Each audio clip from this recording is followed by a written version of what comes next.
जय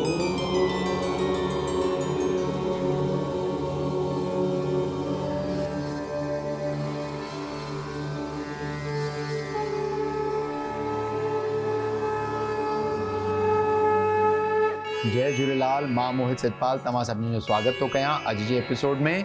अचो त शुरू कयूं अॼु जे तारनि जो खेल। शुरू था कयूं अॼु जी तिथीअ सां। अॼु अंग्रेजी तारीख़ 5 अक्टूबर 2023, विस्पति जो ॾींहुं, हिंदू महीनो अश्विन मास कृष्ण पक्ष जी छठ तिथि। हलो त शुरू कयूं अॼु जे राशि फल सां। मेष राशि। मेष राशि वारनि खे अॼु पंहिंजे कार्यस्थल ते पंहिंजे कोवर्कर्स ऐं एम्प्लॉइज जो पूरो साथ मिलंदो। धन प्राप्ति जा सुठा योग बीठल आहिनि। स्वास्थ्य हुननि जो साधारण रहंदो ऐं ॾींहुं सुख सां ई गुज़रंदो। वृषभ राशि।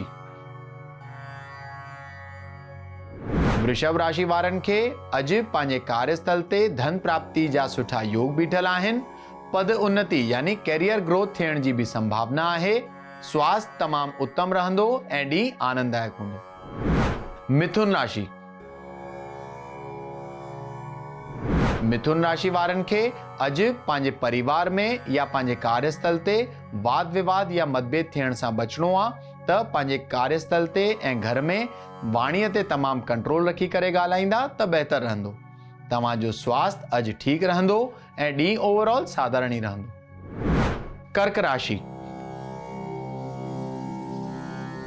कर्क राशि वारनि खे अॼु शत्रुअनि जो भय तो सताए सघे, पर हुननि खे शत्रुअनि ते विजय जी प्राप्ति थींदी।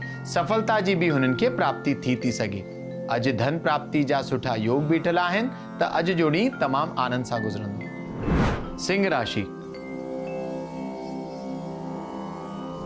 सिंह राशि वारनि खे अॼु पंहिंजे वाणीअ ते तमाम कंट्रोल रखी करे ॻाल्हाइणो आहे, न त वाद विवाद या मतभेद थियण जी ऐं हुन सां अपमान थियण जी भी आशंका आहे। त अॼु जो ॾींहुं तव्हांखे तमाम शांतीअ सां कटंदा त बहितर रहंदो। कन्या राशि।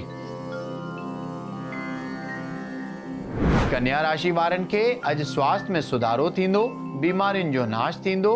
अॼु कोई कार्यस्थल ते वॾो कार्य सिद्ध थियण जी भी संभावना आहे।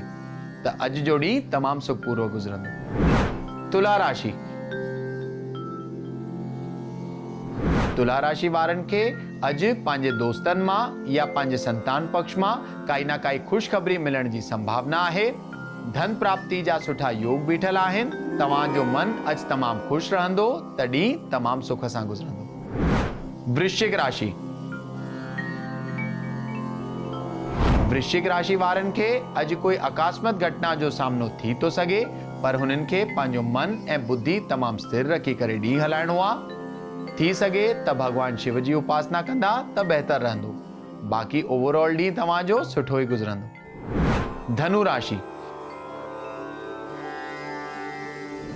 धनु राशि वारनि खे अॼु पंहिंजे जीवन साथी जो पूरो साथ मिलंदो। कार्यस्थल ते भी पंहिंजे कोवर्कर्स ऐं एम्प्लॉइज जो पूरो साथ मिलंदो। धन प्राप्ति जा सुठा योग बीठल आहिनि त अॼु जो ॾींहुं आनंददायक हूंदो। मकर राशि। मकर राशि वारनि खे अॼु पंहिंजे कार्यस्थल ते धन प्राप्ति जा सुठा योग बीठल आहिनि, पर अॼु हुननि खे पंहिंजे स्वास्थ्य ते तमाम ध्यानु ॾियण जी ज़रूरत आहे, न त थोड़ी ही लापरवाही सां कोई गंभीर रोग या बीमारी सताइण जी आशंका आहे। अॼु पखियुनि खे दाणा विझण तव्हांजे लाइ लाभदायक थींदा। कुंभ राशि। कुंभ राशि वारनि खे अॼु कोई वॾो कार्य सिद्ध थियण जी संभावना आहे। अॼु कोई अटकियल कम भी पूरो थी तो सघे। अॼु धन प्राप्ति जा सुठा योग बीठल आहिनि। स्वास्थ्य तमाम सुठो रहंदो त ॾींहुं तमाम सुख सां गुज़रंदो। मीन राशि। मीन राशि वारनि खे अॼु धन प्राप्ति जा सुठा योग बीठल आहिनि। परिवार में ऐं कार्यस्थल ते ॿिन्हिनि हंधि तव्हांखे माहौल तमाम सुठो मिलंदो। मन तव्हांजो ख़ुशि रहंदो त ॾींहुं तमाम सुखदायक हूंदो। अचो त ॾिसूं छा अॼु जे ज्ञान जे पिटारे में। विष्णु गायत्री मंत्र। त अॼु जे एपिसोड में ॿुधाईंदासीं विष्णु भगवान जो गायत्री मंत्र।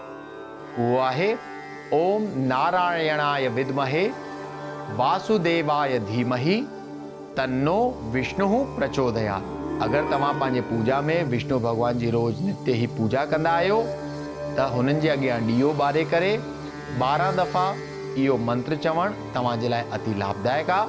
उहो वापसि थो ॿुधायां, ओम नारायणाय विद्महे वासुदेवाय धीमहि तन्नो विष्णु प्रचोदयात्। इहो मंत्र नित्य जाप करणु तव्हांजे लाइ अति लाभदायक थींदो।